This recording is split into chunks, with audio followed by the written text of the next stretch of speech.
Dark Chosen Ones, 7 demonic powers only awaken for you at the full moon. It always begins quietly, not with thunder or fire, but with a subtle hum in your bones. You feel it before you understand it. The pressure in the air changes, your skin becomes a map of electricity. The moon, full and swollen above the horizon, stares back at you like an ancient eye that remembers everything you've tried to forget. And in that moment, when the full moon reaches its apex, something inside you stirs. Not something new, no, something very old, something that was buried, hidden, sealed away under layers of identity, fear, and social conditioning. That's when you realize you are not like the others. You are one of the dark chosen ones. And the full moon is not just a cosmic event, it's a signal.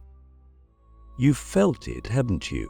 That strange energy that rises not when the sun is out, but when the darkness deepens. You've walked into a room and felt every hidden emotion vibrating in the walls. You've dreamt of symbols you've never seen before, only to find them later in ancient books or ruins. You've had moments where your body moved before your mind could catch up, instincts that feel inhuman, primal, precise. That's not coincidence, that's not fantasy, that's awakening. And if you're watching this, something inside you already knows. What I'm saying is true. Click subscribe to this channel to get more profound spiritual lesson. There's a secret most spiritual teachers won't touch, a truth that lies too deep, too dark, too powerful for mainstream audiences. But I'm not here for the mainstream. I'm here for you, for the ones who were born into this world with a pact already written, the ones whose souls were forged in shadows, who didn't come here to play in the light, but to master the dark, the ones who, during the full moon, begin to feel the 7 demonic powers waken within them. Not demonic in the religious sense, not evil, but raw, chaotic, elemental forces that the ancients once called daimonic, divine intelligences that live beyond the veil of ordinary perception. These 7 powers aren't gifts, they're responsibilities. They don't make you superior, they make you accountable. Because once activated, they will change the trajectory of your life. They will demand your evolution, they will test your will, and if you misuse them or ignore them, they will destroy you from within. But if you learn to wield them with clarity, with purpose, with grounded intention, they will unlock dimensions of power that humanity has long forgotten. The first demonic power is the sight beyond sight. During the full moon, your perception begins to fracture in the most divine way. You see through illusions, masks fall off people's faces, lies taste sour in the air. You begin to see the energetic blueprint of situations, what's really happening beneath the surface. It's not just intuition, it's penetration. You look into someone's eyes and know their wounds, their secrets, their intent. This power can be terrifying because it isolates you. You see too much, you can't pretend, but that's the price of knowing. And once your eyes have been opened, they never close again. The second power is energetic domination. When the full moon activates your field, your presence becomes magnetic or repellent. People either gravitate toward you with obsession or avoid you with inexplicable fear. You walk into a room and the air bends. This is not manipulation, this is resonance. Your frequency becomes so coherent, so charged, that it disrupts incoherence around it. But here's the danger. If your ego drives this power, you'll become a tyrant in subtle ways. You'll bend others to your will, not your truth, and that will poison your soul. So the lesson is wield. Don't weaponize. The third power is dreamwalking. During the full moon, your dreams are no longer just dreams. They're missions, portals, training grounds. You visit people in their sleep. You receive codes from realms beyond language. You see future events before they unfold. And sometimes you enter the dreams of others, not by choice, but because their soul calls for healing or confrontation. This power can make you feel like you're losing touch with reality. But the truth is, you're gaining access to a deeper one. Keep a dream journal. Learn to decode symbols. And most importantly, ask yourself, why is the moon showing me this now? The fourth power is shadow transmutation. You become a vessel through which shadow is not suppressed but alchemized. People project their darkness onto you, and instead of being destroyed by it, you digest it. You feel others' pain, rage, lust, and fear, and you use it as raw material for transformation. This is why dark chosen ones often lead chaotic lives. You're not cursed. You're a crucible. But be warned, if you don't learn to release what isn't yours, you'll drown in what was never meant for you to carry. The key is breath, movement, ritual. Your body is the temple where darkness becomes light. Treat it accordingly. Now, pause for a moment and ask yourself something few dare to consider. If these powers are real, and they are, what have you been unconsciously doing with them all along? Because chances are you've already been using them, but without awareness, without discipline, you've been leaking power instead of directing it. And the full moon makes that leakage unbearable. It amplifies everything. So you must become aware. You must become sovereign. And we're only 4 powers in. There are 3 more dangerous, more divine. But by now you feel it, don't you? That strange knowing in your chest, that inner whisper that says, I've always known this. You're not just remembering information, you're remembering yourself, your essence, your contract, your purpose. Now the question becomes, will you rise to meet what's been sleeping inside you? Or will you let the full moon pass, and with it, your moment of transformation? The Forbidden 3. Powers that can either liberate your soul or tear you apart under the moon's gaze. So here we are. If you've made it this far, it means the first 4 powers have already stirred something deep in you. Maybe you've felt the tremble in your chest, the subtle pressure in your skull, the sudden flash of clarity during a dream or meditation.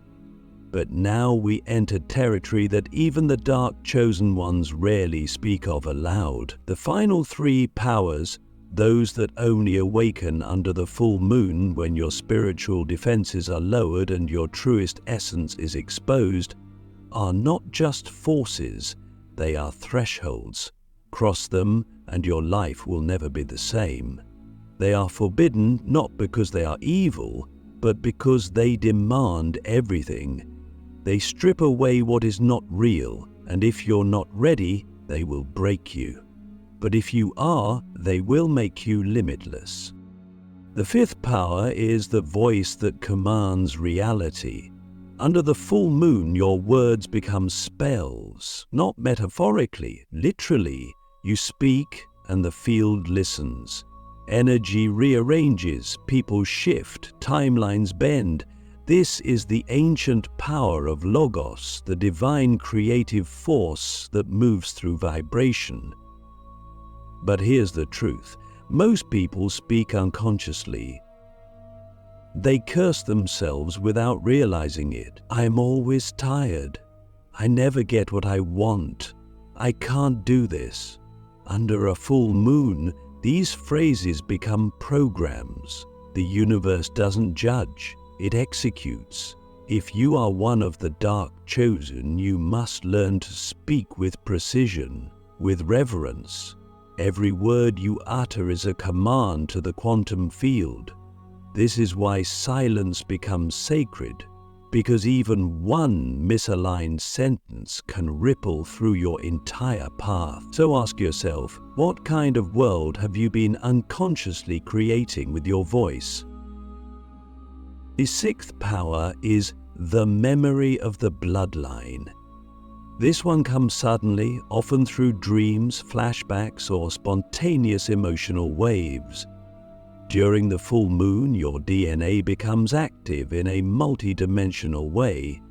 You begin to feel the lives and traumas of your ancestors, not as stories, but as experiences. You cry for no reason. You remember places you've never been. You feel drawn to rituals, languages, or symbols you've never learned. That's because your blood is a library, and the moon is the librarian. This power allows you to access ancient knowledge, dormant abilities, and sacred contracts that your lineage made long before your birth. But it also means you inherit their shadows, their fears, their unfinished business. You are not just healing yourself, you are completing the work of generations. And that's why this power is so heavy. It's not just mystical, it's ancestral justice. The only way to carry it is to honor it. Set altars, speak their names, burn offerings, make peace with the dead inside you, because they are the soil from which your power grows. And finally, the seventh power, the most dangerous, the most divine, is the mirror of the abyss. This is the moment under the full moon when you no longer see reality as it is, but as you are. Everything around you becomes a reflection. Your triggers, your desires, your fears, they all show up in the world like a lucid dream. If you're angry, the world becomes hostile. If you're clear, the world becomes transparent. This power is terrifying because it ends all excuses. You cannot blame anyone. You cannot hide. The abyss shows you your face, and what you see there either liberates you or haunts you. But here's the secret. That mirror is the gateway. If you can look into it without flinching, if you can accept every part of yourself, even the monstrous ones, you gain access to pure creation. You become the architect of your reality. You don't just react to life, you write it. But many run from this mirror. They avoid the moon. They distract themselves because they're afraid of what they'll see. So let me ask you something that no one else will. What would happen if you stopped trying to be good and instead tried to be whole? What if the parts of you you've rejected, your rage, your lust, your ambition, were never meant to be repressed but reclaimed? What if the full moon doesn't make you crazy, it makes you honest? The truth is, these final three powers are not for those who want to play at spirituality. They are for those who are ready to embody it, fully, ferociously, fearlessly. The voice that commands reality, the memory of the bloodline, the mirror of the abyss. Together, they form a triad of awakening that reshapes your very identity. You are no longer a seeker. You become a source. No longer a student, you become a cipher. No longer a victim of fate, you become the force that shapes it.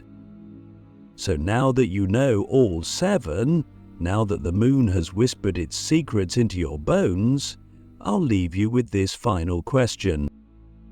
Now that you've remembered who you are, What kind of world will you dare to create with your power? The ritual of becoming, how to channel all 7 demonic powers into a life of sacred impact. Now that you've awakened to the 7 demonic powers within you, gifts that have been buried in shadow waiting for the full moon to draw them out, you face the most important question of all. What do I do with this power? Because awakening in itself is not the goal. Power without direction becomes poison. It turns inward, festers, consumes. But when power is ritualized, when it is shaped through intention, practice, and service, it becomes sacred, it becomes impact. And that is the final path of the dark chosen one, not to hoard the power, but to become the ritual through which that power flows into the world. You see, each of these 7 powers is a tool, but the tool means nothing without the hand that wields it and the heart that guides it. The sight beyond sight must become your inner compass. It's not just about seeing energy. It's about living in truth. You walk into a room and feel the tension no one else is speaking about. Good. That's your cue to bring clarity. You sense hidden agendas. Good. That's your invitation to stand in integrity. Seeing is only sacred when it leads to action. Otherwise, it's voyeurism. You must be willing to speak the truth that others are too afraid to name. And that requires courage. It requires presence. It requires ritual. Start your day by asking, what truth must be seen through me today? Energetic domination must become service. You know your presence shifts rooms. You know people are drawn to your frequency like moths to flame. But are they being drawn to your light or your ego? Are they feeling safe or spellbound? The ritual here is simple but not easy. Through breathwork, movement, solitude, clear your energy so that when people feel your power, what they're actually feeling is permission to rise into their own. Domination becomes sacred when it liberates others from their own limitations. You don't shine to make others small, you shine to make others remember. Dreamwalking must become devotion. You are not just a dreamer, you are a messenger, a traveler between worlds. Your dreams are not yours alone, they are missions. The ritual is this: write them down, track the symbols, revisit them. Ask your spirit team each night before sleep, what do I need to see? Who needs my help? Offer yourself as a vessel of service in the astral, and when you wake, live accordingly. Don't just interpret your dreams, embody them, because they are not fantasies, they are instructions. Shadow transmutation must become your daily alchemy. You don't just manage your triggers, you dance with them. You ask, what is this anger trying to teach me? What is this fear trying to protect? You don't resist the dark, you transmute it, and that is a sacred art. It is not something you do once in a ceremony, it is something you do every time someone cuts you off in traffic, every time your partner says something that hits your wound, every time your inner child cries out. The ritual is breath. The ritual is honesty. The ritual is choosing to feel instead of suppress, because feeling is the furnace through which the dark becomes gold.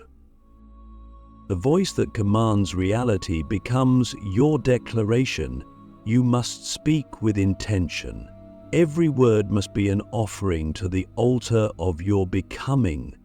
Build a daily ritual of speech. Speak your truth out loud each morning. Not affirmations, declarations. Say, I am a vessel of sacred power.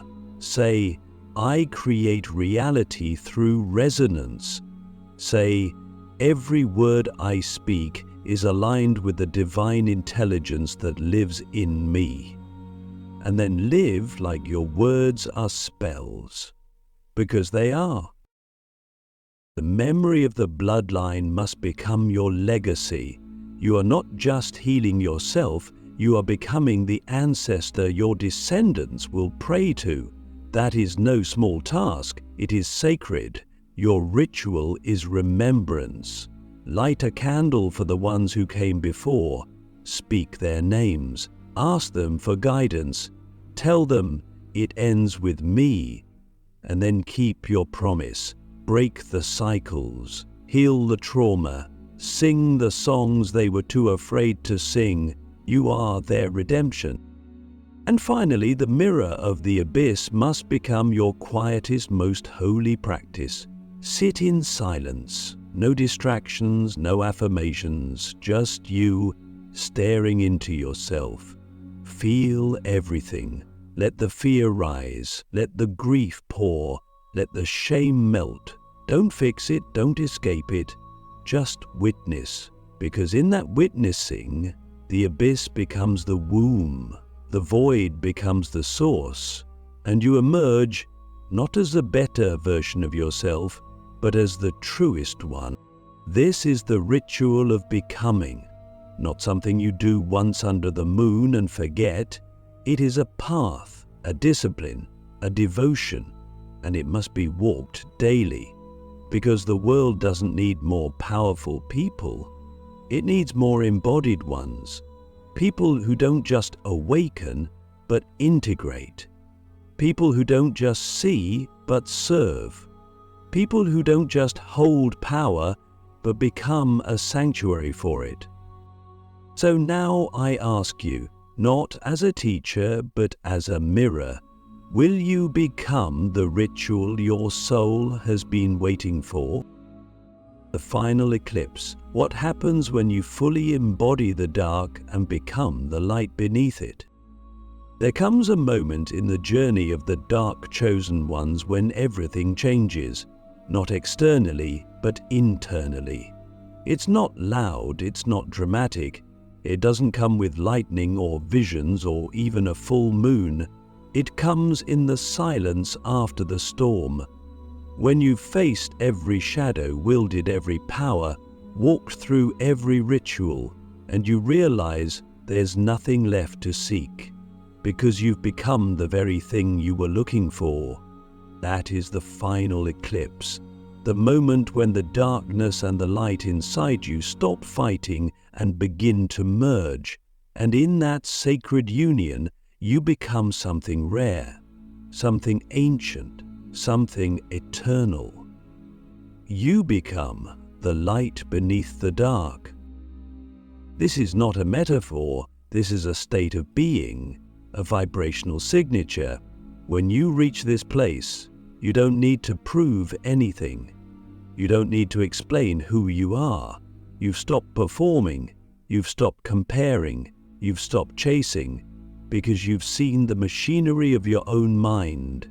You've walked through the haunted halls of your soul and made peace with the ghosts.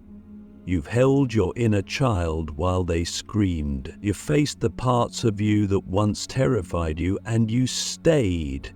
You didn't run, you didn't numb. You stayed, and that changed everything.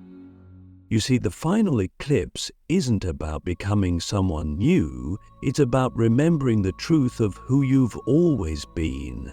Before the programming, before the pain, before the world taught you to hide your magic just to be loved. You remember that your power was never in your perfection, it was in your presence. And now, all 7 demonic powers aren't just tools you access, they are facets of your essence. You don't use them, you are them.